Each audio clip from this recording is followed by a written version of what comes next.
魚に対して喧嘩を売る武器として毛針を使う。はい、出ました。よく食いましたね。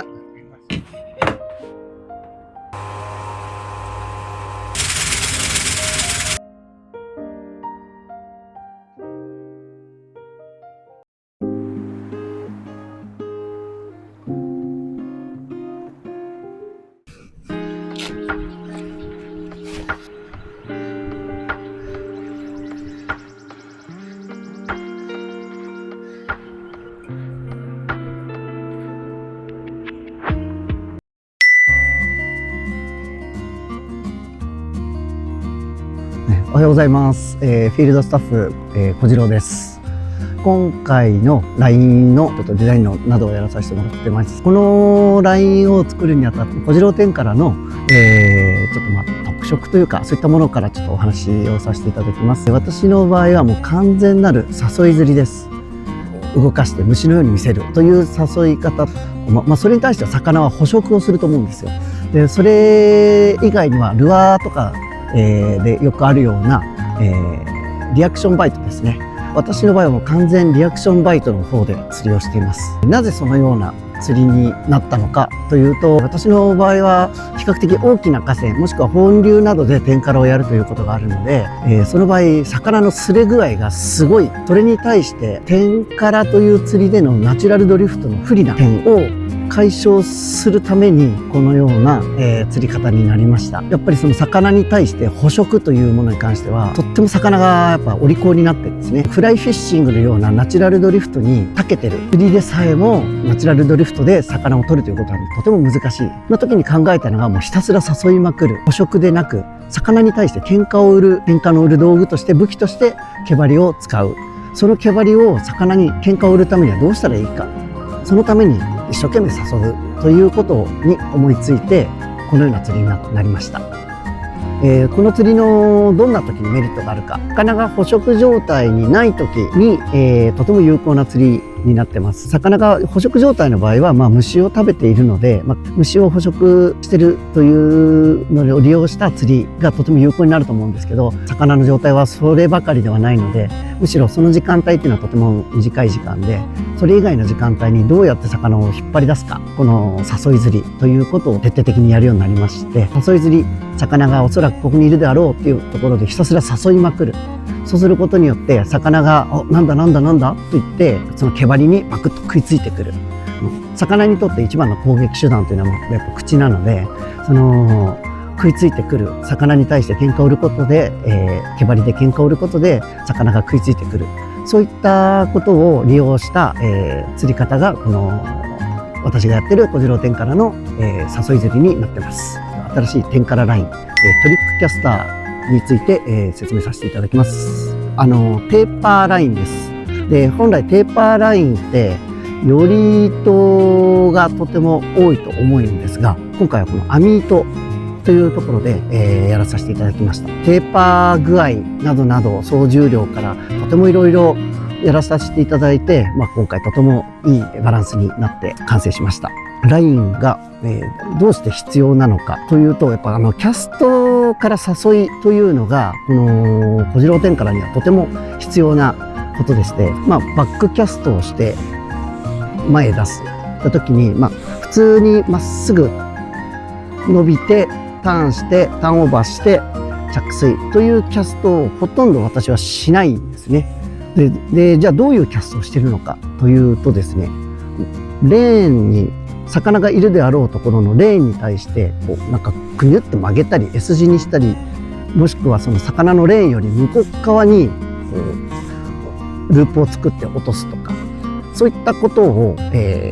たくさんやる釣りになります。それはなぜそういうことをするかというと、魚に対しての毛針をどう動かすかというのがこのラインの着水時のラインのポジションにとても関わってくるわけですね。でそれを、実現させてくれるのがこのラインです。太いラインとかだと当然投げやすいし、その形も作りやすいんですけど、そうするとですね、流れの杭が強すぎるんですよね。細いラインもしくは、細いライン、あとはこのよりとか、網でないストレートのテーパーラインというのは、着水してから流れを噛んでくれない、流れをしっかりこう掴んでくれないですね、ラインが。そうするとこう誘いをした時に毛針は手前、自分の方に向かって毛針が動いてしまう。そうすると魚は自分の前を横切るものっていうのも散々ルアーで見てるので、やっぱりそこには擦れてるというのがありまして、それを解消するために上流へ誘いをかけるために、そういったループの状態で着水させる。その時にこのよりの部分が水面にアンカーを打ってくれるようなイメージになります。そうするとですね、水面にアンカーを打ったところから下、ハリス、毛針までがまっすぐの状態で流れてってくれます。そこで誘いをかけるとアンカーが打たれてるので、誘いをかけるとそのアンカーの方に毛針が動いてくれるんですね。なのでこういう感じで動いてってくれる。そうすると魚は自分の目の前にこういう動きのものが来るわけですね。今まで見たことない、ルアーだとこういう動きなんですけど、こういう見たことない動きを、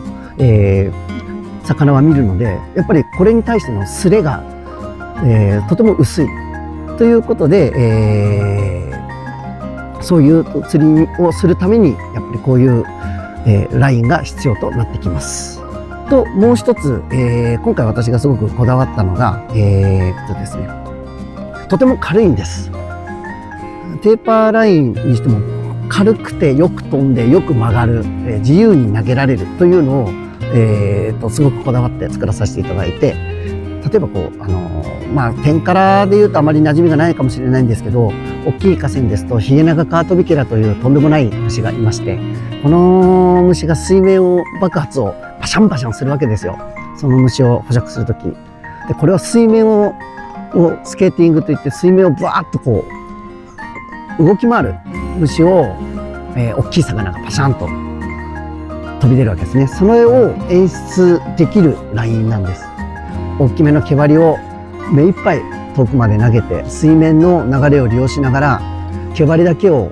着水させて、水面を毛針を踊らせるわけですね。はい、そうすることによってもう魚はいても立ってもいられなくなってパシャンと出てくる、こういったシチュエーションの時は大体大型魚が出てきてくれるわけです。はい、そのシーンにも対応できるというような、誘いを実現させてくれる、ラインだと思います。はい、続いてこの、トリックキャスターの、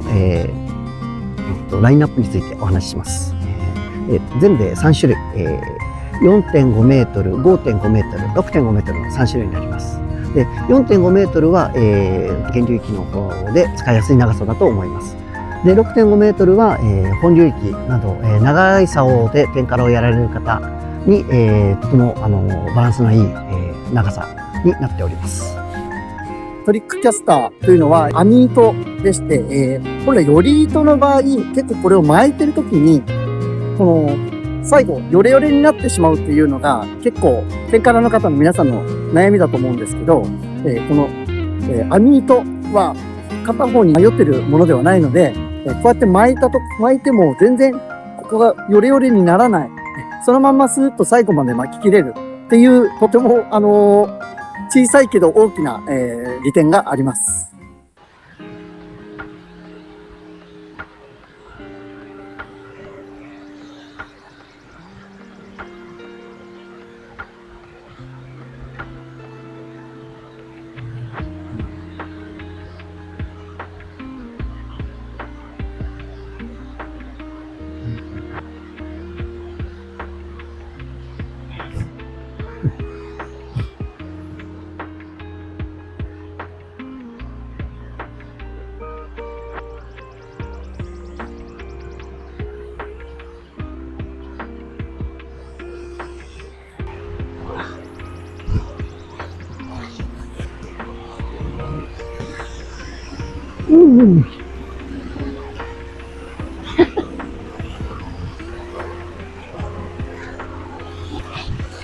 よし。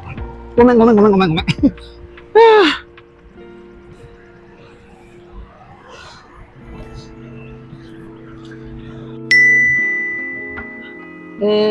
じゃあ、こういう流れの場合、例えば上から狙う場合は、この流れ、この筋に合わせて、毛針からラインまでを一直線に置きます。メンディングなどもして。そうすることによって、毛針を後ろへ流しながらも、ラインの流れの中にアンカーを打つことができるという、そういうことができるのが網なりよりのラインになります。で、それが、こう、完全にターンオーバーさせるようなキャストでなくて、流れに沿った、こういう折り込んだキャストっていうようなことが、こう、必要になってきます。釣れた魚には特にこういう動きの方が、見慣れない毛針の動きになるので、こういうキャストがとっても必要になってきます。例えば、先10センチぐらいをこうやって着生させる。とか、あとか、ラインを半分だけ、なんだあれラインを半分だけ、こう打ち込んであげるとか、そういうキャストができるようになります。あっちの流れを入れてみましょう。この流れなんかも、こうやって置いてあげるんですね。そうすると、流れの中で毛針が漂う。でこういう流れの中には、比較的、魚が多いのは皆さんご存知だと思うんで、そういった魚を、底の方から引っ張り出す。そういう、釣りになりますね。こういうところは。よくやるのがよくやるとかも、通常下から狙って上の魚を狙う、上の流れを狙うっていうのが、セオリーだと思うんですけど、もうその流れにはもう魚見飽きてるんですよね、その毛針は。その毛針というか、その動きは。なので、こういった感じで、見慣れてない、動きをさせてあげるというのが、このキャストの一番のポイントであり有利点だと思います。こんな感じですね。あとはね、ストレートラインとか、レベルラインなんかだと、やっぱできないことっていう、こう、結構自由な形で着生。今は向こう側に糸吹きを作ったので、で、アンカーを打つと、毛針は今度向こうへ毛針が動いてくれる。これもそうですね、今のも。誘いをかけると向こうへ動いてくれる。で、ここの場合は、圧倒的にこっち側から、左岸からのアプローチが多くなるので、そういった場合、右岸からの毛針の動きって、なかなか見慣れてないんですよね、魚は。フライフィッシングとかでもそういう、ね、誘いの仕方なんかもありますし、あえてそういうドラグをね、かけてあげるってこともできますけど、天からで、せっかく竿が長い、なおかつ流れを食うことがすごく有利な、こういうラインを使っているので、そういった作戦も十分有効になると思います。なので、まっすぐこう打って、まっすぐこうやって引っ張ってくる。これも出てきますけど、こういう動きですね。これも出てきますけど、やっぱり擦れてるところがあるので、逆に、こういう、逆 U の字じゃないけど、こういうキャストをすることによって、魚は出やすくなる。出やすくなるというよりも、擦れてない魚、擦れた魚でも反応しやすくなるというのが、この、キャストの、特徴になりますね。これをちょっとトリックキャストというふうに言ってるんですけど、今のちょっと、で、流れにしっかり入れてやって、アンカー打つ場所にしっかりやると、毛針がある程度のところで定位してくれてる。だけど、ただ流すんじゃなくて、そこで動かしてやることによって、魚はなんだろうって言って。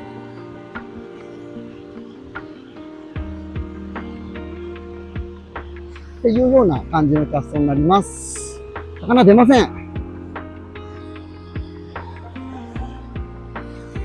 ういうところどうかな。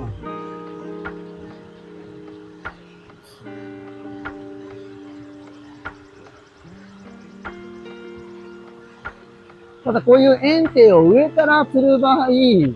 ょっと気をつけなきゃいけないのが、かかった時、ある程度の魚でしたら、これぐらいの段差だったら全然大丈夫なんですけど、でかい魚の時は、ちょっと、ね、皆様のご迷惑にならないような取り込み位置というのもしっかり確認した上でこういうね、釣りをしていただけるといいと思います。まあ、今日はね、左岸まで、右岸はちょっと難しそうなので、左岸までしっかり引っ張ってこれれば、左岸で取れるんですけど、まあ、下がえらくぬめってるので、ちょっとなかなか難しいのかなと思うんですけど、はい。はい、出ました。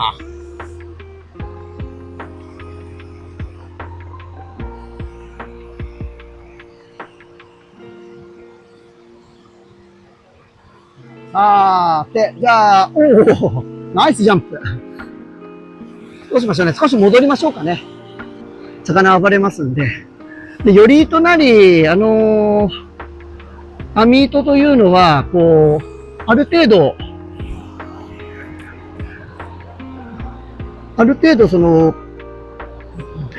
伸びてくれるので、なので、ハリスへの負担がとても軽減されますね。なので私は、基本的にはもう65を狙うときでも08しかありません。それはやっぱりこの網糸なりより糸というのが、かなり伸びてくれるので、ハリスの軽減を、ハリスへの負担軽減になるということで、こういう糸を、使ってます。それのおかげで、ハリスも細くできるということは、魚への、ね、なんだろう、不信感というか、ね、警戒心がだいぶ、ね、弱まってくるかと思いますね。はい。ついちゃった。ごめんなさい。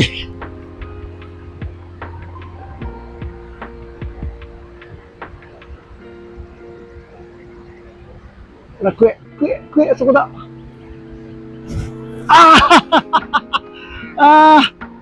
今口開けたんですけどね。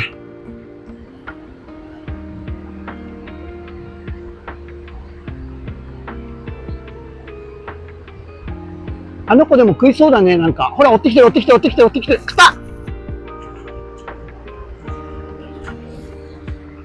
いしょ。無理だ、それは。それは無理だ。でも一シーンは。よかった。そりゃ無理だよ。そりゃ無理だ。橋の上の右岸側の残々の瀬とか、ああいったところですね、こう石がガンガンガンってあるとこなんかは、もう本当に、石と下のちょっと開けた、こういう、私穴と呼んでるんですけど、こういう穴に毛針をポンと置いて、で、置くのもやっぱりこの、毛針を置く向き、まあこっちの流れなので、ちゃんとこうやって置いてあげる。で、置いてあげて、まあある程度のところでアンカー打ってあげると、そこで、もうこんな穴でも、こう、魚がいてくれればもうボコンって出てくるんですよね。なのでそういった釣り方もやっぱこのラインじゃないとやっぱできないことだと思うんですよね。ストレートライン、より網ではないラインだとなかなか難しいところになると思います。テッパラインで、編んであるっていう、ところが、はい。そっか、テッパラインですね。すいません。やっぱりテーパーラインの特徴って、もう確実に毛針をポイントにね、置く力が強いっていうのが、テーパーラインの一番の強みだと思うんですよ。だからね、そこは、もう十分に、テーパーラインを使うにあたって、十分そういうのは使っていきたいですよね。釣り方として。やっていきたい釣り方です。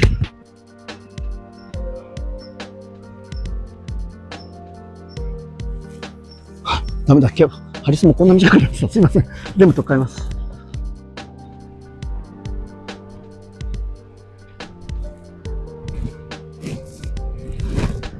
はい、こういう時も、流れに沿って、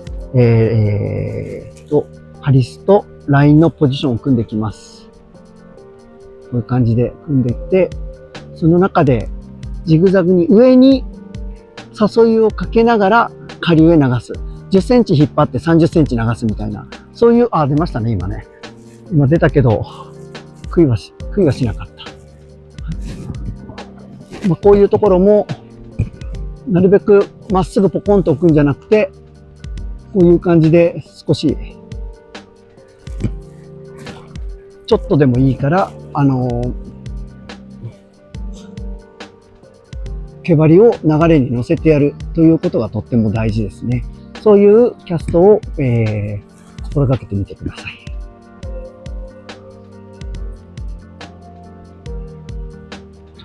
で、自分でどこで魚を出すかっていうことをしっかりと、イメージしてやってあげると、そこにたどり着く、そこで食わすというところまでに、メンディングなどの、処理を全部終わらせる。例えばまっすぐ打っても、こうやって、メンディングを入れてやって、ここで誘いますよとか、そういったことね、しっかり、例えばそこの、ブルブルっていうところ、あそこら辺で魚を出したいななんて思ったら、出したいな、もしくはいるであろうなと思ったら、そこに到着した時に、いい形になるような、ですね。いい形になるような、キャストをしてあげる。で、こうやって今上から攻めてるけど、大きい魚っていうのはもう例えばあの石とか、ここの石の前にいるので、今みたいにポコン、上からこうポコンとか入れてあげると、結構ね、でかい魚なんでボカーとか出てきたりするんで、それなんかもね、このキャストはすごく有利なキャストですね。こうやって、必ず、毛針を先行させる。で、魚から見ると、毛針が、上流へ向かって逃げる。でも流れてくる。っていうのを演出してあげるんですね。もうこういうとこなんか絶対いてもおかしくないんだけどね。いませんね。で、ちょっとなんか状況的に、魚がみんな石の下に入っちゃったなんていうか、あの石の下とかちょっと怪しいんで、そういったところは、なんかちょっと頑張って、その石にたどり着くようなところまで行ってみて、そういうところで、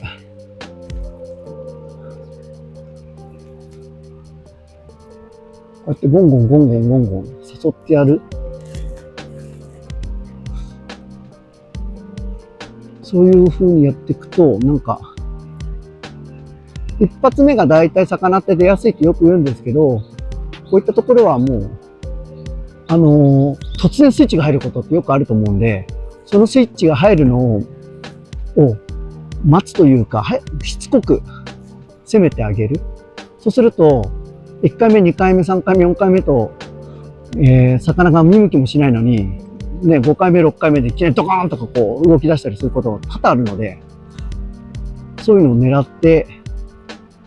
誘い続けてあげる。はい、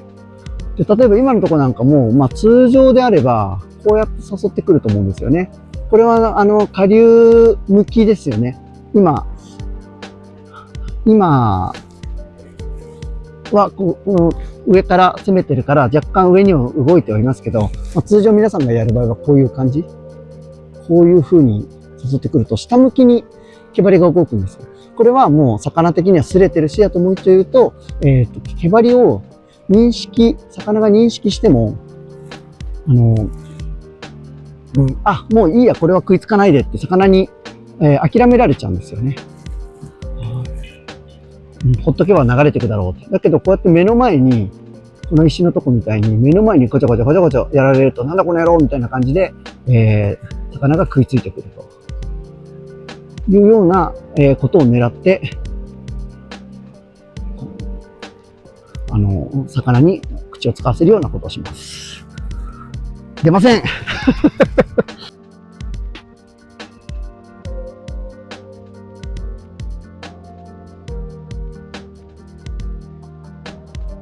あれ、これ食わない。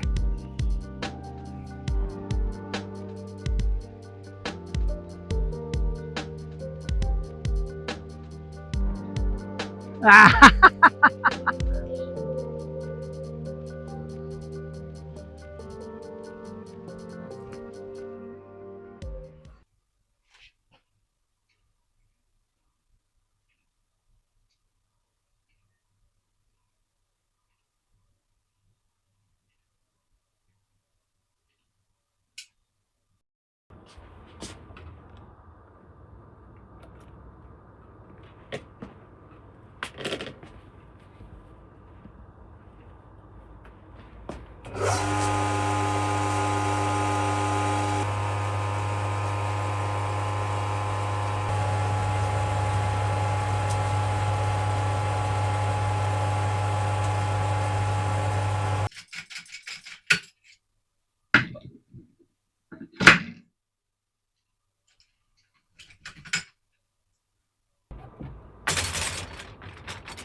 最終チェックはまあこんなもんやろな。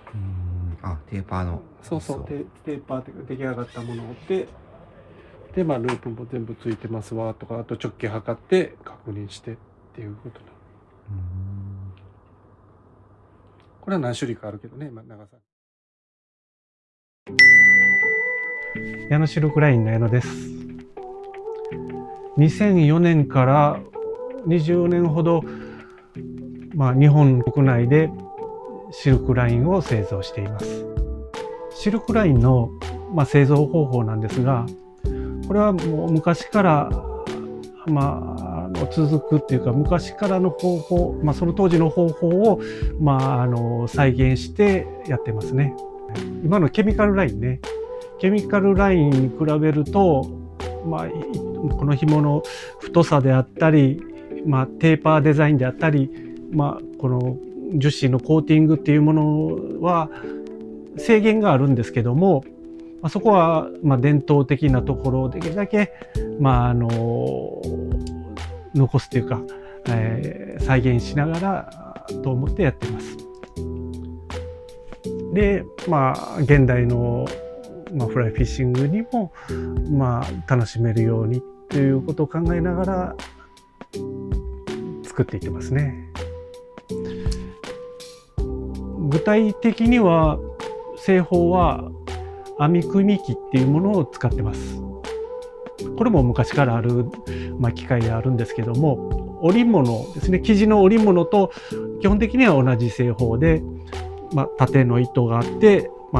横の糸っていうものを井桁に組み合わせながら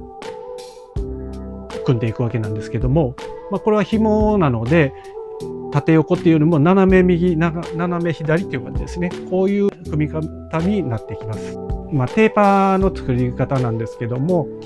これは絹糸、たくさんの絹糸を使っている中で糸を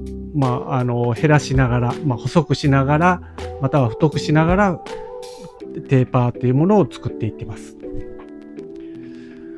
これは機械マシン自体が、やってくれることではないので、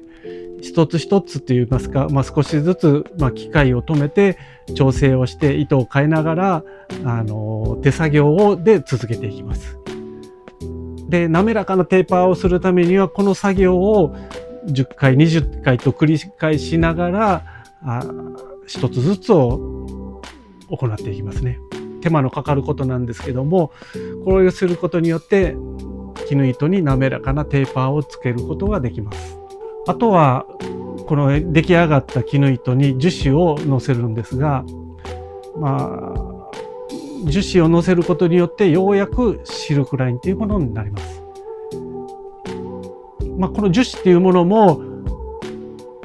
シルクラインにはとても大切な部分になるんですが、ケミカルラインが発明される前ですから、その時の、シルクラインの全盛期ですよね。その時に使われてたであろう素材を、その素材を使おうと、想像にはなるんですけども、当時の技術にできるだけ寄せるような素材を使って、最終的にはトライアンドエラーですね。それを繰り返しながら仕上げていきました。開発にあたっては、まずサンプルを一つ作って、テスターに、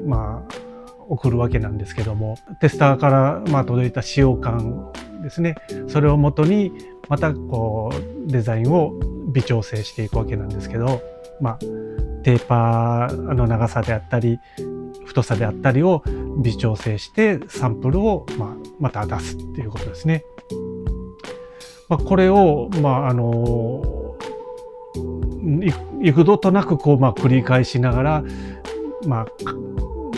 完成にまで持っていくことができたんですけども、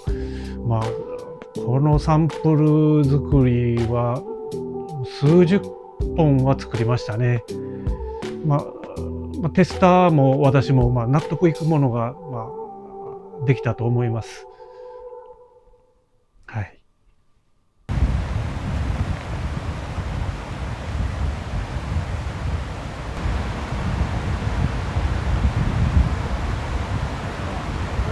あ、来た来た来た来た来たー。でっか